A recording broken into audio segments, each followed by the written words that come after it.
For lovers of history and high-off-the-hog living, a more charming city would be hard to find.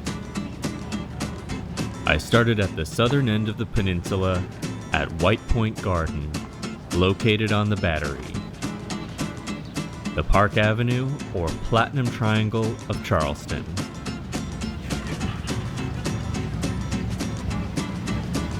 The towering live oak trees and their mosaic of bent, outstretching branches once again creates a majestic canopy.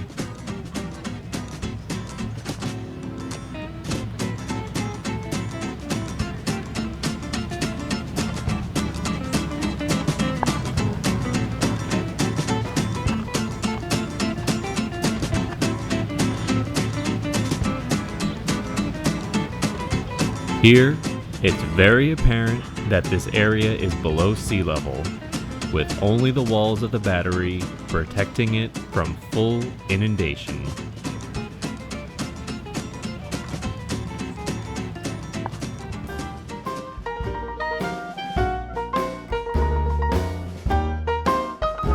The pride in the architectural heritage of Charleston is incredible. With plenty of care and love, and of course, monetary fortunes, these historic buildings give Charleston a timeless atmosphere. This part of Charleston is referred to as South of Broad. South of Broad Street, one immaculately restored and maintained historic residence after another lines the cobblestone streets.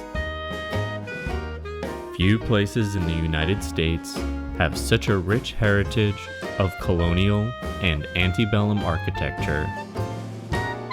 One of the reasons for this was that Charleston was spared the destruction of Sherman's army during the Civil War. The other reason is simply cultural.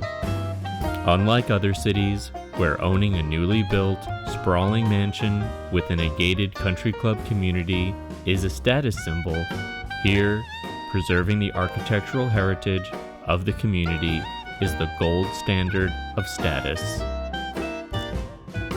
It's beautiful to see a community cherish and sustain their incredible inheritance of history.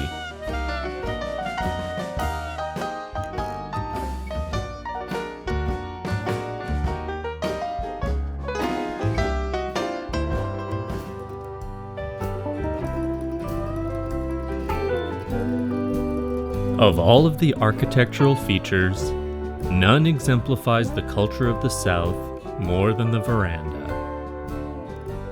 In a world before air conditioning, the oppressive humid heat was largely inescapable. Shade, a cool coastal breeze, and a cold drink were the height of luxury. Rocking chairs, porch swings, and wide, covered balconies offer an intentional respite from the heat of the day and the outside world at large. Verandas were a feature of almost all colonial architecture in hot climates. Whether in Australia, South America, Africa, California, or Charleston, the European settlers needed a way to escape the heat and survive the intense climate that they had not been biologically adapted to. Here in Charleston, verandas were a place to gather, sip mint juleps and sweet tea, and share the stories of the day and tall tales of the past. These spaces were transitional, landing somewhere between inside and out, public and private. Dorothy Scarborough, a Columbia University professor, wrote in her book From a Southern Porch in 1919, quote, "The porch is the soul of the house. Poor and spiritless indeed is the structure which lacks it," end quote.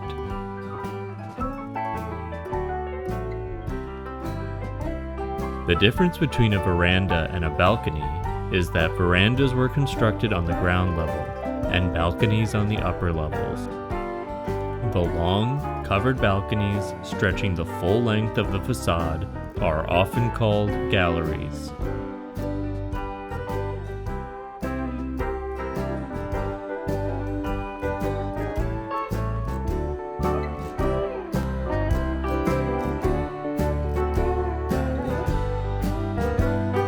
These fine homes on the Battery would have been the perfect place to watch the merchant ships enter and exit the harbor, illuminating the meaning behind the cliché phrase, "waiting for my ship to come in."